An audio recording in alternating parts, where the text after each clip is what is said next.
Students, this is class 10th physics unit number 18. Atomic and nuclear physics. Topic is half-life and its measurement.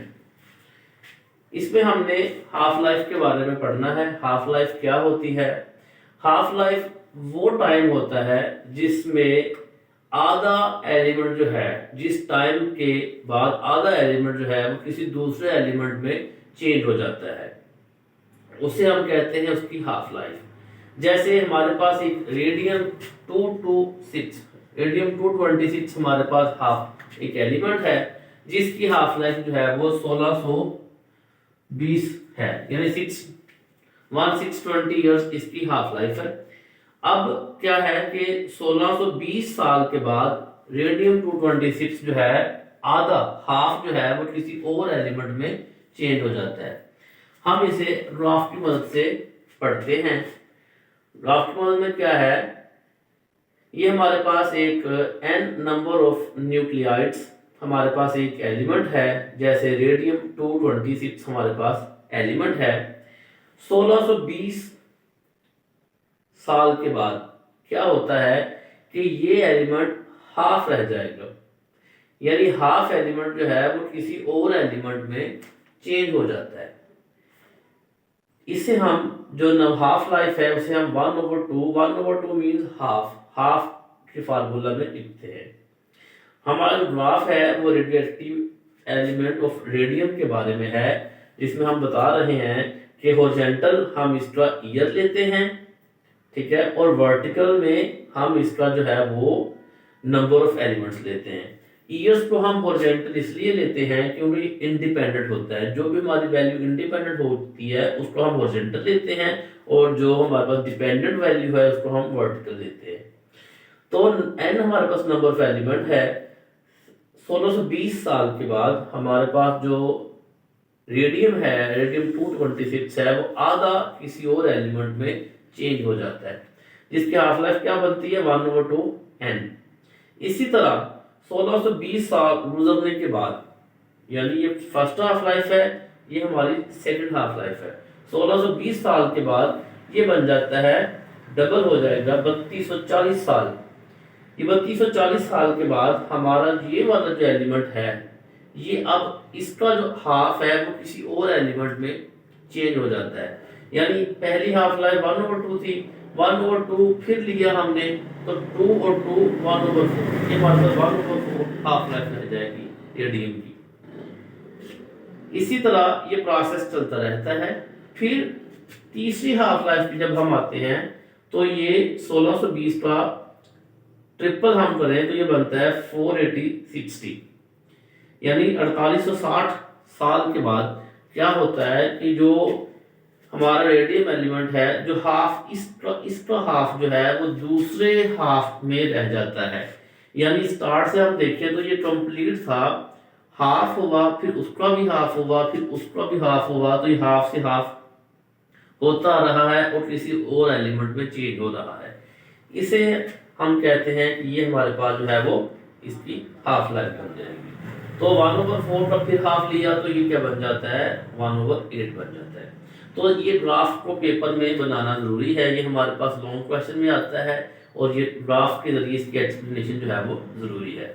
अब हम इसके formula पर आए तो इसका फार्मूला बनता है T1/2 इज इक्वल टू 1/1/, क्या है, इसकी हाफ बनती है।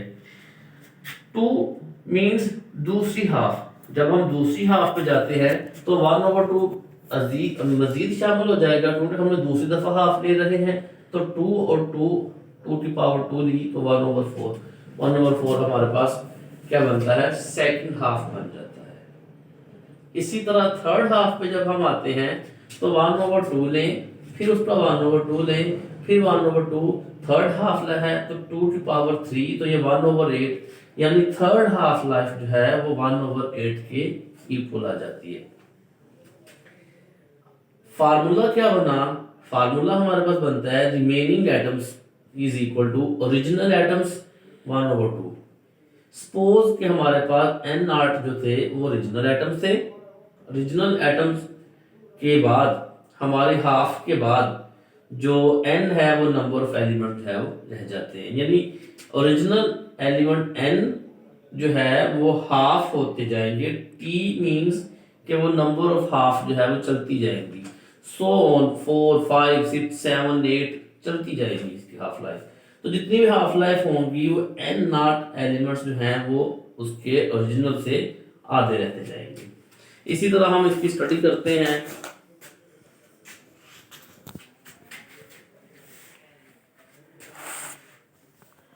स्टडी में हमारे पास डेफिनेशन को ज़रा देखें तो डेफिनेशन बनती है the time during which half of, यहाँ से हम पढ़ें the time during which half of the unstable radioactive nuclei disintegrate is called the half life of the sample of the radioactive element. यानी हमारे पास रेडियोएक्टिव एलिमेंट था वो उसका half जो है अनस्टेबल वो होते हैं जो खुद ब खुद ही टूटते रहते हैं, जो खुद ब खुद ही रेडियोएक्टिव रेज जो है वो एमिट करते रहते हैं, उनको हम कहते हैं अनस्टेबल।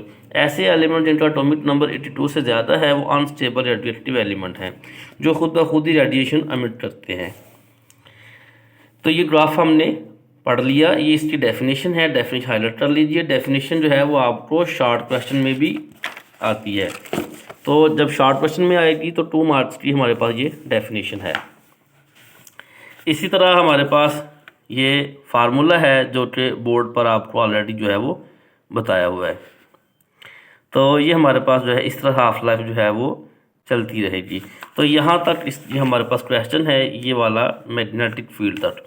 ये लास्ट जो पैराग्राफ पढ़ें ज़रा, the process of radioactive does not depend upon the chemical combination of reaction, it is also not affected by the change in physical conditions like temperature, pressure, electric or magnetic field। ये आपका यहाँ से MCQs भी बन जाएगा कि जो electric field है या प्रेशर है, टेम्परेचर है या मैग्नेटिक फील्ड है, इसका कोई भी असर नहीं होता रेडियोएक्टिविटी पर, यानी हाफ लाइफ के प्रोसेस पर। तो ये लॉन्ग क्वेश्चन है, इसे आप याद कीजिए। Thank you students.